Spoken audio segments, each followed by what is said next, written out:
Clerk. How long, Deputy Speaker, do Tasmanians have to put up with a health system that is consistently failing to deliver on so many different fronts? Barely a day goes by without constituents relating health horror stories, such as that of a 90-year-old man who spent 3.5 hours waiting in agony on the floor for an ambulance to arrive to triage his broken leg and to transport him to hospital. His pain and distress grew exponentially as time wore on, with a few Panamax the only relief available until paramedics arrived. Then there's the parents of a 3-year-old boy with autism who had to move interstate at a moment's notice to access the care he needs because it's just not available in Tasmania. They couldn't afford to wait up to 18 months to see an allied health professional, as early intervention is crucial. And I quote them, "The entire industry is in crisis mode," says the child's mother, who was not only forced to leave behind a senior job in the healthcare sector, but also the family's entire support network. And what advice, Deputy Speaker, do you suggest we give to the growing number of constituents whose GP has retired and they can't find another local practice to take them on, let alone one that bulk bills?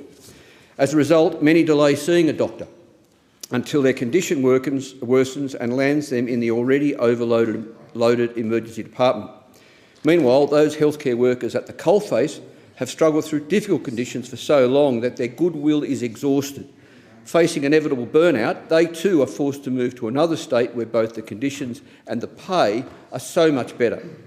While the rollout of Medicare urgent care clinics and reform to the GP sector are clearly welcome, they are just one part of the puzzle, and with so many GPs already leaving the sector and graduates choosing other specialties well ahead of general practice, just who is going to staff these urgent care clinics? What we have here is a system that clearly needs rebuilding from the ground up. Without serious reforms in the primary healthcare system, including a long overdue increase in the Medicare rebate, the situation is only going to get worse. Deputy Speaker, until the Medicare rebate rises, making healthcare affordable for patients and ensuring GPs achieve pay parity with colleagues working in hospitals, the GP workforce will continue to contract, sick people will continue to wait longer for treatment, and the acute care system will continue to bear the burden. Deputy Speaker, the time has come to implement serious systemic change, with a particular focus on expanding allied health roles in the community to ease the pressure on both primary and acute care sectors. Until we do this, these horror stories are set to continue. Thank you, Deputy Speaker.